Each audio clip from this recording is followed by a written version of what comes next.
Boleh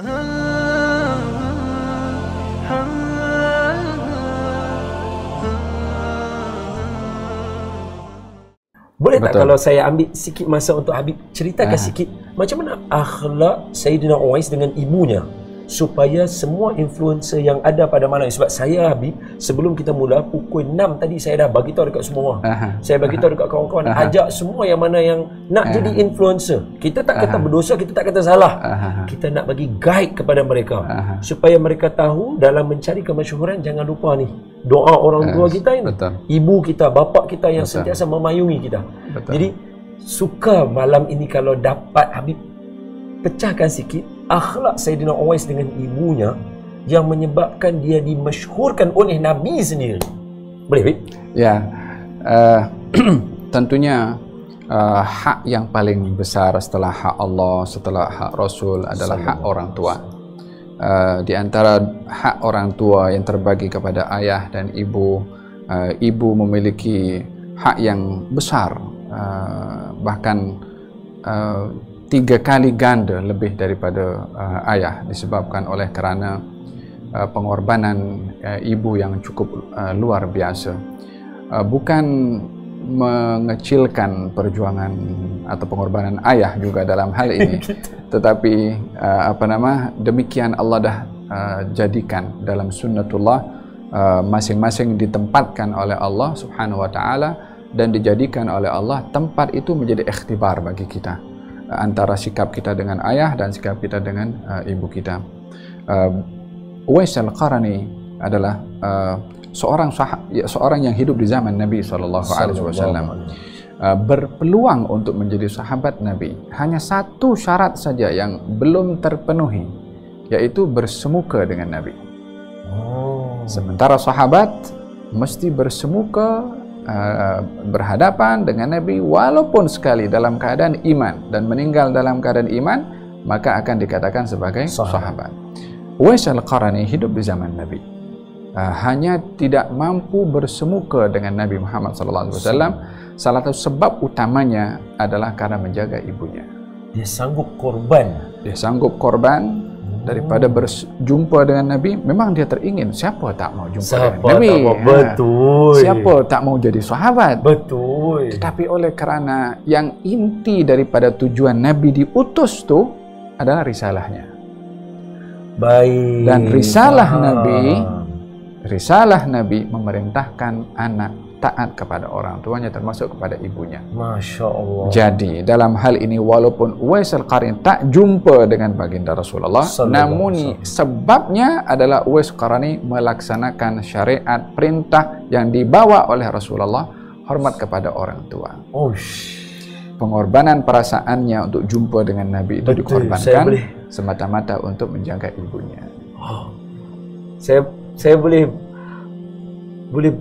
bayanglah, walaupun kita tak boleh bayang 100% macam Sayyidina Uwais di tempat beliau. Tapi siapa yang tak teringin? Macam kalau bahasa kita pakai hari ini bahasa influencer ataupun bahasa famous. Siapa tak suka jumpa orang famous? Rasulullah masyhur. Semua orang nak lihat cahaya yang terpanjar pada wajah baginda Nabi. Semua orang nak cium tangan Nabi, nak duduk dalam majlis ilmu dengan Nabi. Saya yakin Sayyidina Uwais, orang kata apa, memang lebih daripada apa yang kita nak gambarkan. Tapi meletakkan itu sebagai satu wish list yang boleh dipegang sekejap. Semata-mata menghormati risalah yang Nabi bawa untuk menghormati ibunya. Maknanya kalau dapat saya simplify kepada influencer yang ada hari ini, dalam keadaan kita nak mencari kita punya masyhur, tanggungjawab kepada ibu bapa mesti buat dulu.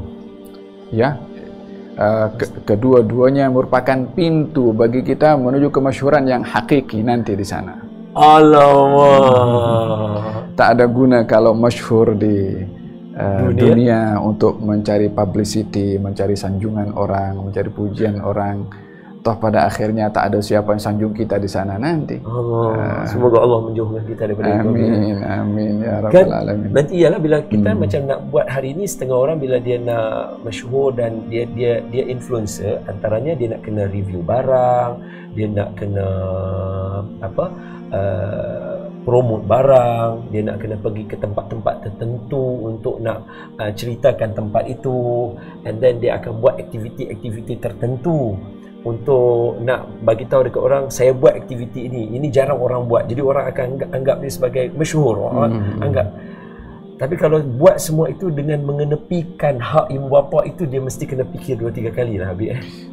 Betul, dalam di dalam apapun tujuan yang kita ingin capai, dari hal-hal yang baik, kita tidak boleh mengetepikan hal yang prinsip.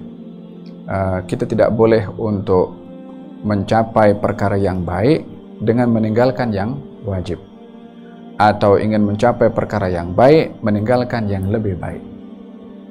Sehingga dalam hal ini kita tidak terbawa dengan hawa nafsu belaka, ingin mencapai apa yang kita tengok baik, namun kita ketepikan yang lebih baik ataupun yang lebih wajib. Dalam hal ini, kalau seseorang ingin berjaya dalam bidangnya, ya, mungkin tujuannya untuk bersedekah. Contohnya kalau dia berjaya menjadi seorang yang businessman, seorang peniaga yang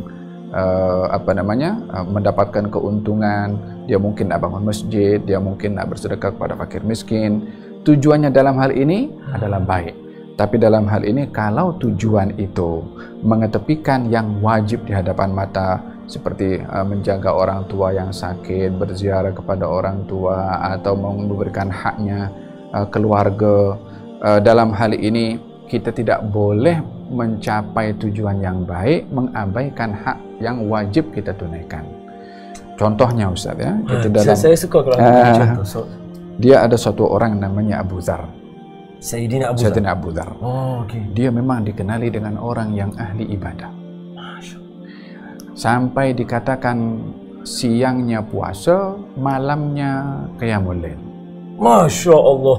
Jadi harinya penuh dengan ibadah. Baik.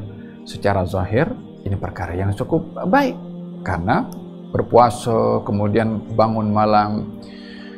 Namun ketika Salman Al-Farisi datang berziarah dan bertanya kepada istrinya Abu Dzar, bagaimana Abu Dzar pada kamu? Maksudnya dia sebagai suami yang baik ke atau macam mana? Kata istrinya, Abu Dzar ini tak ada kecenderungan sama dunia. Pagi siang dia berpuasa, malam qiyamul lail. Hak istrinya, hak keluarganya kurang diberikan. Maka Sayyidina Salman faham dalam hal ini. Abu Dzar hidangkan makanan kepada Salman tengah hari. Salman kata, aku tak makan kecuali engkau makan dengan aku. Abu Dzar puasa. Wah, hebat para sahabat, macam menegur sahabat dengan, terus kami, saya macam kagum. Kata Abu Dzar, saya sedang berpuasa. Kata Salman, kalau engkau tak makan, aku tak makan. Puasanya puasa sunnah lah.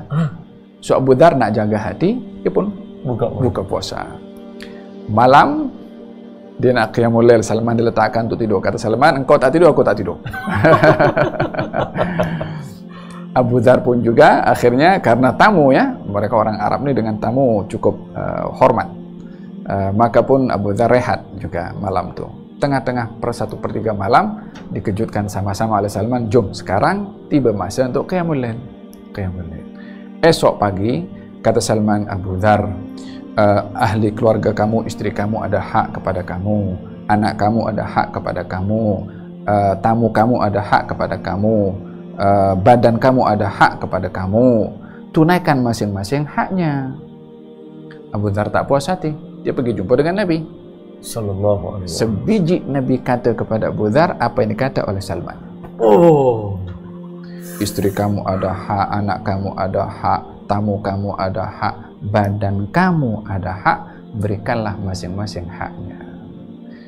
Jadi tidak ada dalam syariat ini melakukan perkara yang baik mengabaikan perkara yang lebih baik. Tidak ada.